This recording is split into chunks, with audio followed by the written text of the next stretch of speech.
So Theatre Australia was a magazine, was a national theatre magazine that sort of started coming out in the 70s, ran through into at least the early to mid 80s, and it's like a trade rag. It's a kind of like Stage Whispers is now, or almost, dare I say it, a little like a analog version of what Witness does. It's full of news about what's happening in the industry at that time, in the moment. It's also filled with reviews of works that were on at the moment, or on at that time. It's a kind of wonderful and fun thing to do, to look back to say, for example, this is the very first issue. That's the Sydney Opera House there. That's obviously, and one of the main articles in here is about the drama theatre at the Opera House. And so I thought I'd just flip through and see some sort of interesting stuff and show you it as we go. Oh, and one of the other things that you get in the Theatre Australia magazine is you get play scripts. There are, not always, but often printed versions of texts that were being performed or had been written. And this is no different. The first one's no different. We've got a play text in here called Bees by Jennifer Rankin. I haven't read it, so I can't tell you too much about what it's about. Yes, I'll show you the copy of, so like that's, yeah, there, that's Rankin there. Which was first given a workshop production by the Melbourne Theatre Company in the 11th of May in 1974, directed by Simon Hopkins with Sandy Gore, Jonathan Hardy and Michael Edgar. And then it was given a full production at the Stables in Sydney, directed and designed by Nigel Triffett. Another one of it as well. There's a better photo. That's Sandy Gore again. I mean, there's so much that I just want to show you that's pictures, right? Like there's this great ad for Strand Lighting.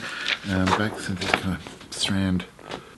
So we have sort of a list of what's on in August and September in 1976. The Actors Company in New South Wales were doing Play It Against Sam by Woody Allen and Waiting for Godot. The Ensemble in Sydney were doing Comedians by Trevor Griffith. What else have we got on here? Mana La Mancha was on it. Her Majesty's that month. The Hunter Valley Theatre. So Hunter Valley Theatre was like regional New South Wales theatre. They were doing Bedfellows by Barry Oakley and A Happy and Holy Occasion by John O'Donoghue. What else have we got in here? Oh, there's The Independent was doing The Shifting Heart by Richard Benyon, which is a remount of a contemporary play to The Summer of the 17th Doll. After the Doll, a lot of plays in that kind of backyard realism, Australian backyard realism, came out. Shifting Heart's one of them. The Nimrod is doing The Recruiting Officer, the George Farquhar, which of course was the first play to be performed by Western European on Australian soil, directed by Ken Horler. It's also doing The Elocution of Benjamin Franklin by Steve Spears, which was directed by Richard Werrett and was a big success. Toured a lot, came down to Melbourne as well, was one of the works that was instrumental in cementing the beginnings of the Playbox before it becomes the Malthouse, of course. The Old Tote doing The Doll's House. The Theatre Royal is hosting the Black Theatre of Prague. They're also going to turn up in Victoria at the Comedy Theatre the same month, I think, or later that month. Bees is on at the Stables. Bees, Jennifer Rankin's Bees, which is the play that's included in this, is on at the Stables. Le Boite are doing What's Made Magdalene by Peter Weston, directed by Rick Billinghurst, and Happy Birthday to Wanda June by Kurt Vonnegut.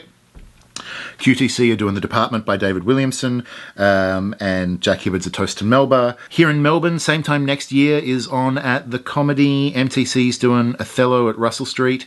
They're doing A Handful of Friends by David Williamson, directed by Rodney Fisher. They're also at St Martin's doing Some of My Best Friends Are Women by Len Raddick and directed by Ray Lawler. And of course the Pram Factory's still going strong at this point in 1976, so they've got AC/DC by Heathcote Williams with Lindsay Smith directing. They're doing Knuckle by David Hare, which is directed by Alan Robertson, and The Overcoat by Hibbard, directed by Tim Robertson.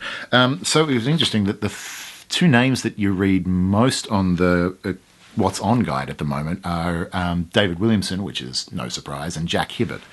The 70s was his era, though, right? So So David Williamson, who was, like I said, directing Last of the Knucklemen for SATC at that point, is quoted as having said, doesn't say where he says this or anything, but it's quoted as having said, "The change in lifestyle involved in shifting over from being a full-time teacher to being a full-time writer shook the old psyche a bit. I really liked the experience of directing Dimboola for the APG in 1973, and any chance I got to involve myself in close social contact to relate to a group of people by directing, I'd jump at." There's a good little quote here from the QTC newsletter. No idea what it's in response to, but the QTC newsletter says, "If Perth was London, then Brisbane would be Siberia." Then we quickly get into reviews. There's a review of AC/DC at the APG, which has a great photo of Richard Murfitt, Carol Porter, Joe and Jane Clifton as well. And I'll show you that. Come through. Terrific.